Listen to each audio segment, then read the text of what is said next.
Okay, so let's take a look at how you can create Azure database for MariaDB server instance in Azure and then connect that to DBeaver admin tool, right? So first thing that we are going to do is finding Azure database for MariaDB server. You can find that from search bar or you can go to menu services,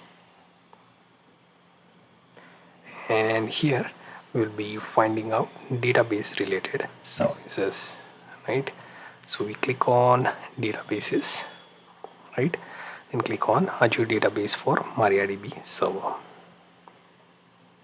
right? Now if we click on this particular instance that I already created, we will connect that. Meanwhile, to create a new one, you will click on create. Right now, from this point onwards, I will explain to you what things you need to do. Right, so for your project details, you will choose the subscription. So if you have free trial, that will be listed, otherwise pay as you go will be listed in the menu. Then comes your resource group. You pick the resource group where you want to club this particular instance. Then you pick server name, something like Dev Maria or DevDB, etc., whatever unique name you can think of. Then comes the data source, right? For backup, you can set it or keep it none. Then comes location, where you can see that you have server to choose from and also the version. Now comes the compute and storage usage for your service, where you have cores and storage. If you configure that, you will notice that you have option to choose from higher or lower end of the tier. So basic tier is the cheaper one. You can always enable that, right? And then what you can do is you can also do the storage auto growth as well. Apart from that, you can set the backup too. There is no other option for geo redundant for that basic option, but you can keep the locally redundant backup, right? Then select apply. Then we come to our admin account, where you have to keep your username and password, and then click review and create, which should create your instance of MariaDB server that looks something like this, right? And it will show you all the server name, admin login name, right? Apart from that, you can also enable disable your SSL status. You can also set the security for your MariaDB instance, like adding the current IP address, right? And you can also check anything you don't want, right? Then you can enforce SSL connection, TLS, and so on. You can then save your settings. Once saved, it will update the connection and you will get the message on that, right? You can also check the connection strings, which should be used for your application development. You can copy this from here, right? Now if you go to overview, you will have everything you need to connect to.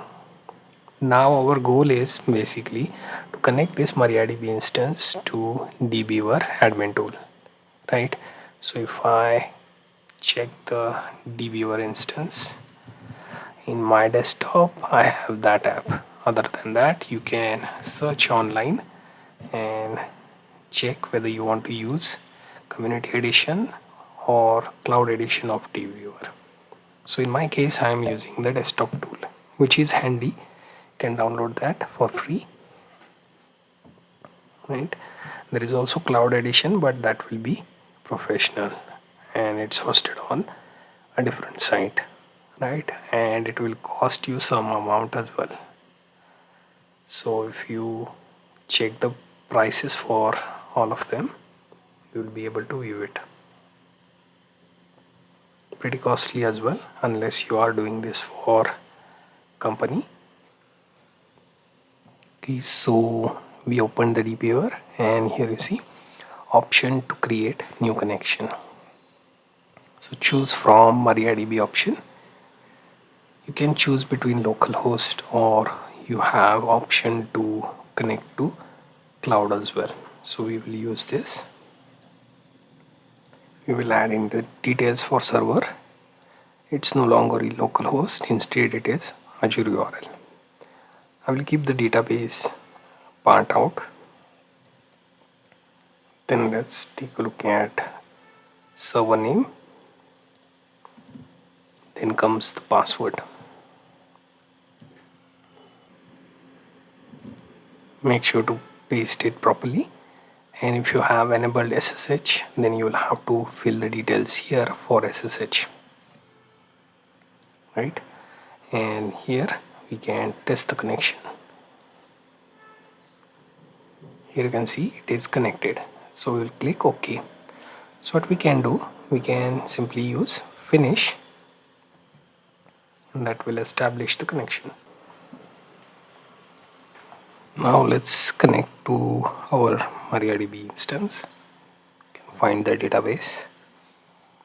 We can move to tables, and let's run a query to check what it's holding.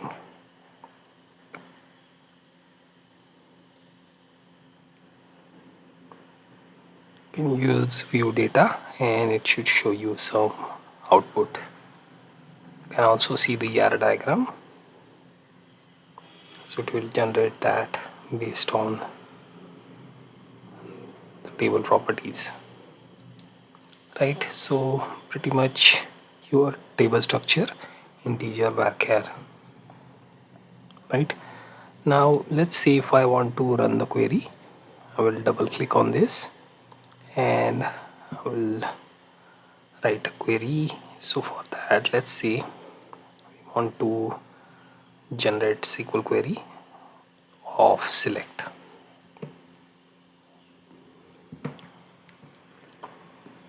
You can use this option, copy this, let's close it here. Okay, so basically we are right clicking on our table, then read data in SQL editor. Now we can run the query and we get the result. So let's say if I remove some of the columns and only want to view 2 of them, or I can use star to read all of them, right? So similarly, apart from select query, I can also run insert query. So insert into, say, sample.employee, right? And we can choose what to add: ID, name, city, phone, and then values. See, I want to log number 7, the name, right? And then let's see, some city, right? And next would be, right? And now let's make this query executable. Okay, if we are missing something, it will be pointed out. Okay, IDs, name, city, and phone, looks everything correct, but there is some issue. Okay, so the issue was our insert statement. So let's run it properly this time, and we managed to get something there. So let's add one more thing, and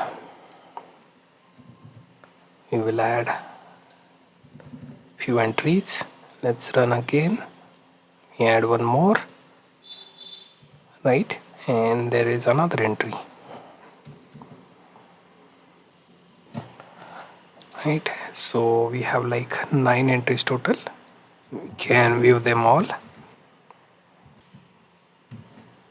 right? So if we enter, it should show you the think of.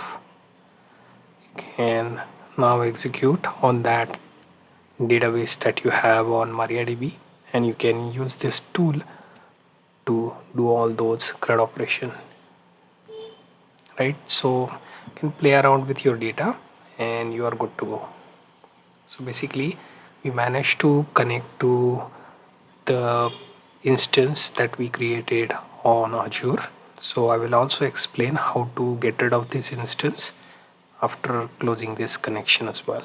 So let's close the editor, don't save.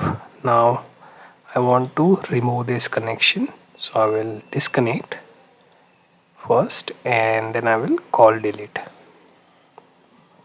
So we are done out of that. Next part is removing the Azure MariaDB instance.